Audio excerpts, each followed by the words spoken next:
Hello students, welcome to my YouTube channel M Das maths tuition. আমি তোমাদের সঙ্গে মনোরঞ্জন sir আজকের ক্লাস 7 এর কোষে থেকে 17 ক্লাস 7 এর কোষে থেকে 17 করাচ্ছি। বন্ধুরা মন দিয়ে দেখতে থাকো, খুব সহজ আছে। প্রথমে যে অঙ্কগুলো করাচ্ছি একদম সহজ আছে। তো প্রথমে তোমরা যদি বইতে দেখো এই অংশটা একদম এখানে লক্ষ্য করে দেখো কতগুলো পূর্ণ ঘর আছে। সম্পূর্ণ ঘর 4টা, তাহলে 4 বর্গ একক বা 4 বর্গ একক। এখানে আছে 6টা, তাহলে 6 বর্গ একক। এখানে লক্ষ্য করে দেখো 1টা 2টো 3টে 4টা ফুল আছে, 1টা 2টো 3টে 4টা ফুল আছে। আর দুটো হাফ নিয়ে হলো একটা 5টা, আর দুটো হাফ নিয়ে হলো একটা 6টা, তাহলে 6 বর্গ একক। এখানে দেখো 1টা 2টো 3টে 4টা 5টা ফুল আছে, 5টা ফুল আছে আর দুটো হাফ আছে, তাহলে 6টা। এইভাবে করতে হবে, বুঝতে পেরেছ? তো এখানে দেখো লক্ষ্য করে, মানে এখানে এখানে কোনোটা হাফের একটু কম আছে, কোনটা হাফের একটু বেশি আছে। একটা হাফের কম আর একটা হাফের বেশি, এই নিয়ে একটা হয়ে যাবে। ধরো এইটা হাফের অনেক বেশি আর এই অংশটা দেখো হাফের অনেক কম। এটা দেখো হাফের অনেক বেশি, এটা দেখো হাফের অনেক কম, তাহলে এই দুটো নিয়ে একটা হয়ে যাবে। আবার এটা হাফের একটু বেশি আর এটা হাফের একটু কম, তাহলে এই দুটো নিয়ে একটা হয়ে যাবে। এইভাবে করতে হবে একের দাগেরগুলো। এবারে দুইয়ের দাগেরগুলোতে যাচ্ছি। দুইয়ের দাগে যে বর্গাকার বাহু, এর বর্গাকার চিত্রে একটি বাহুর দৈর্ঘ্য 4 সেমি, তার পরিসীমা কত হবে? যে বর্গাকার চিত্রে একটি বাহুর দৈর্ঘ্য 4 সেমি, তার পরিসীমা কত হবে? এটা খুবই সহজ। বর্গক্ষেত্রের পরিসীমা সূত্র কি? বর্গক্ষেত্রের পরিসীমা সূত্র কি? না, 4 গুণ একটি বাহু। বর্গক্ষেত্রে পরিসীমা আমি সংক্ষেপে লিখছি, তোমরা পুরো লিখবে। বর্গক্ষেত্রের পরিসীমা সূত্র 4 গুণ একটি বাহু, 4 গুণ একটি বাহু। বুঝতে পেরেছ? তাহলে আমরা লিখব 4 ইনটু একটি বাহু। তাহলে কত পেলাম? 4 ইনটু একটি বাহু। আর এখানে কত দেওয়া আছে? 4 সেমি। তাহলে 4 ইনটু 4 16 সেমি, 16 সেমি। ঠিক আছে।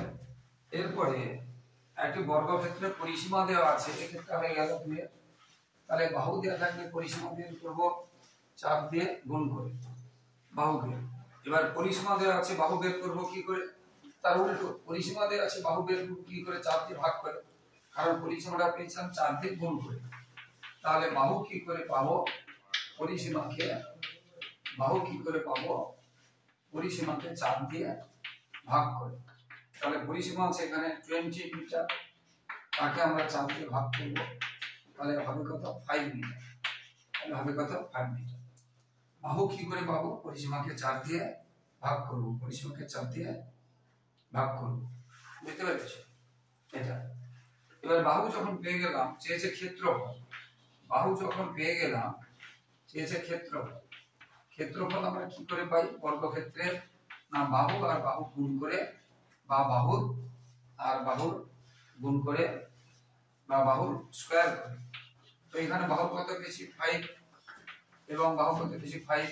এবং ক্ষেত্রফলে মিটার থাকলে বর্গ কথাটা লিখতে হবে, কারণ গুণ করলে একই জিনিস, মিটার আর মিটার গুণ করলে বর্গ মিটার হয়। তাহলে ক্ষেত্রফল হবে বাহু গুণ বাহু, তাহলে 25 বর্গ মিটার। এটা দুইটা একদম সহজ আছে, একদম সহজ আছে। তাহলে কি শিখলে? ক্ষেত্রফল বের করতে গেলে, ক্ষেত্রফল বের করতে গেলে কি হলো? বাহু আর বাহু গুণ করতে হবে। আর পরিসীমা বের করতে গেলে বাহুকে 4 দিয়ে গুণ করতে হবে। আর পরিসীমা দেওয়া থাকলে বাহু বের করতে গেলে 4 দিয়ে ভাগ করতে হবে। এবার তিনের দাগের আছে বর্গক্ষেত্র নয় আয়তক্ষেত্র। দৈর্ঘ্য প্রস্থ দেওয়া আছে, ক্ষেত্রফল। আয়তক্ষেত্র মানে এইরকম ছবি হবে। আগের গুলো বর্গক্ষেত্র করেছি, মানে এরকম ছবি হবে, 4টা বাহু সমান এবং কোণগুলো সমকোণ। আর আয়তক্ষেত্র হলে দুটো বাহু বড়, তাকে বলে দৈর্ঘ্য, আর দুটো বাহু ছোট, তাকে বলে প্রস্থ, এবং প্রত্যেকটা কোণ 90 ডিগ্রি বা সমকোণ। তো আয়তক্ষেত্রে দৈর্ঘ্য দেওয়া আছে 8 সেমি এবং প্রস্থ দেওয়া আছে 5 সেমি। তাহলে ক্ষেত্রফল আমরা কি করে বের করব? আয়তক্ষেত্রের ক্ষেত্রফল বের করতে গেলে আয়তক্ষেত্রের ক্ষেত্রফল বের করতে গেলে দৈর্ঘ্য আর প্রস্থ গুণ করতে হবে। তো দৈর্ঘ্য ছিল 8, প্রস্থ ছিল 5 এবং ক্ষেত্রফলে বর্গ সেমি কথাটা লিখতে হবে। তাহলে 8 × 5 তাহলে হলো 40 বুঝতে পেরেছো? 40 হলো, কত হলো 40 হয়ে গেল। এবারে চারের দাগে 1 বর্গ কিমি সমান কত বর্গ ডেসিমি। দেখো আমরা কিলোমিটার, হেক্টোমিটার, ডেকামিটার, আচ্ছা বর্গ ডেকা বলেছে, ডেসি বলে ডেকা বলেছে, তাহলে এখানে শেষ করব। কিলোমিটার, হেক্টোমিটার, ডেকামিটার বলেছে, ডেসি বলে ডেকা। তাহলে কিলোমিটার থেকে হেক্টোমিটার, ডেকামিটার, কিলোমিটার থেকে এদিকে যাচ্ছি, তাহলে কিলোমিটার, হেক্টোমিটার, ডেকামিটার মানে 1 লিখে দুটো জিরো অর্থাৎ 100 দিয়ে ওদিকে গেলে গুণ করতে হবে। এটা যদি ডেকামিটার থেকে কিলোমিটার আসতাম তাহলে 100 দিয়ে ভাগ করতে হবে। তাহলে 1 বর্গ কিমি, এবং বর্গ থাকলে 100 বর্গ মানে 100 কে আবার 100 দিয়ে, 100 কে আবার 100 দিয়ে গুণ, অর্থাৎ 4টা জিরো বাড়বে। তাহলে 1 বর্গ কিমি, বুঝতে পেরেছো? আবার বলছি কিলোমিটারকে ডেকামিটারে গেলে 100 হতে হবে। এবার বর্গ বলেছি, বর্গ মানে 100 কে 100 দিয়ে গুণ করতে হবে, তাহলে হলো কত 10,000। তাহলে 1 বর্গ কিমি 4টা 1 বর্গ কিমি, তাহলে কি হলো না 10,000 কি হচ্ছে বর্গ ডেকামি, 10,000 বর্গ ডেকামি মানে ডেকামিটার, বুঝতে পারলে? ঠিক সেই রকম পাঁচেরটাতে কি আছে, এটারই মতো উল্টো। পাঁচেরটাতে আমি ওখানে বলেই দিয়েছিলাম যে উল্টো দিকে গেলে ভাগ হবে আর সোজা দিকে গেলে গুণ হবে, বুঝতে পেরেছো? এবার বলছে 1 বর্গ মিটার কত হেক্টোমিটার। দেখো kilometre, hectometre, decametre, metre, kilometre, hectometre, decametre, metre. এখানে বলেছে 1 বর্গ মিটার মানে এখানে, কত হেক্টোমিটার মানে এখানে, তাহলে উল্টো দিকে আসছে, অর্থাৎ কি করতে হবে 100 দিয়ে ভাগ করতে হবে। এবার যেহেতু বর্গ কথাটা আছে, শুধু যদি মিটার থেকে ডেকামিটারে আসি, মিটার থেকে হেক্টোমিটারে আসে, তাহলে 100 দিয়ে ভাগ করতে হতো, কিন্তু বর্গ কথাটা থাকার জন্য 100 × 100 যেটা আমি বলেছিলাম আগের অঙ্কটাতেও, তাহলে 10,000 মানে 10,000 দিয়ে ভাগ করতে হবে। তাহলে 10,000 দিয়ে ভাগ করতে হবে, বুঝতে পেরেছো? তাহলে এটাকে আমরা কি করব 10,000 দিয়ে ভাগ করব। 10,000 দিয়ে ভাগ করব মানে যতগুলো জিরো 1 2 3 4, চারটার পরে দশমিক হবে, চারটার পরে ডেসিমেল হবে। তাহলে এখানে যে সংখ্যাটা আছে 1টা 2টো 3টে, চারটার পরে দশমিক হবে। এবার এই দশমিকের সামনে কিছু না থাকলে আমরা একটা জিরো দিয়ে দিতে পারি। যদি তোমরা জিরো নাও দাও চলবে, জিরো না দাও তাতেও চলবে, কিন্তু জিরো দিলে ভালো, জিরো দিলে ভালো, বুঝতে পেরেছো? তাহলে এটা হয়ে গেল। তাহলে সামনে জিরো দিতে পারো, জিরো নাও দিতে পারো, তবে দিলে ভালো। এটা হয়ে গেল। এরপরে যেটা বলছি, তাহলে এই 5এরটা কিন্তু মোস্ট ইম্পর্টেন্ট আছে।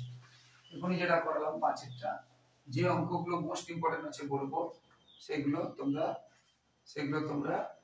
ভালো করে করবে, 5এরটা পরে 6এরটা আরো বেশি ইম্পর্টেন্ট আছে। 6এরটাতে আরো বেশি ইম্পর্টেন্ট আছে। কি আছে 5 বর্গ মিটার এবং 5 মিটার বর্গ, 5 বর্গ মিটার মানে এমন একটা বর্গক্ষেত্র, তার ক্ষেত্রফল হচ্ছে 5, তার ক্ষেত্রফল হচ্ছে 5 বর্গ মিটার, 5 বর্গ মিটার, বুঝতে পেরেছো? আর একটা বলছে 5 মিটার বর্গ, মানে 5 মিটার বর্গ মানে কি একটা বর্গক্ষেত্র হবে, তার বাহুগুলো হবে 5 মিটার। তাহলে দুটো কথার মধ্যে তফাৎ কি আছে ভালো করে বুঝতে হবে, যে 5 বর্গ মিটার মানে একটা বর্গক্ষেত্র, তার ক্ষেত্রফল আছে 5, বাহু 5 না। আর এখানে বলছে 5 মিটার বর্গ মানে একটা বর্গক্ষেত্র আছে, তার বাহু 5 মিটার। তাহলে এটার বাহু যদি 5 মিটার হয়, এইটার ক্ষেত্রফল কত হবে? বাহু গুণ বাহু আমরা জানি 25 বর্গ মিটার। তাহলে এটার ক্ষেত্রফল 25 বর্গ মিটার, আর এটার ক্ষেত্রফল শুধু 5 বর্গ মিটার। এটা হচ্ছে তফাৎ, বুঝতে পেরেছো? তাহলে উত্তরে কি লিখবে? 5 বর্গ মিটার মানে লিখবে কোনো একটা আয়তক্ষেত্র হোক বর্গক্ষেত্র হোক, তার ক্ষেত্রফল হবে 5 বর্গ মিটার। এটা আয়তক্ষেত্রও হতে পারে, এটা আয়তক্ষেত্রও হতে পারে, বুঝতে পেরেছি? কিন্তু এটা হচ্ছে 5 মিটার বর্গ, তার মানে এটা একটা বর্গক্ষেত্র হবে এবং তার বাহু হবে 5 মিটার, বুঝতে পেরেছো? এটা লিখতে হবে। তাহলে 5 মিটার 5 বর্গ মিটার মানে কি? কোনো ক্ষেত্রের ক্ষেত্রফল হবে 5 বর্গ মিটার। আর 5 মিটার বর্গ মানে কি? একটা বর্গক্ষেত্রের বাহু হবে 5 মিটার। হয়ে গেল। তাহলে 6টা মোস্ট ইম্পর্টেন্ট। এবার 7এরটা একটি বর্গক্ষেত্রের ক্ষেত্রফল 2 সেন্টিমিটার বর্গ, 2 সেন্টিমিটার বর্গ। একটু আগে 2 সেন্টিমিটার বর্গ একটু আগে বলেছি, মানে এটাও 2, এটাও 2, এটাও 2, এটাও 2 সেন্টিমিটার বর্গ, বুঝতে পেরেছো?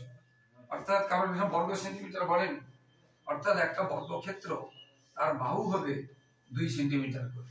2 সেন্টিমিটার বর্গ, ভালো করে বুঝো, 2 সেন্টিমিটার বর্গ আর 2 বর্গ সেন্টিমিটার, এরকম 2 সেন্টিমিটার বর্গ মানে এটা হবে বাহু, আর 2 বর্গ সেন্টিমিটার মানে এটা হবে ক্ষেত্রফল।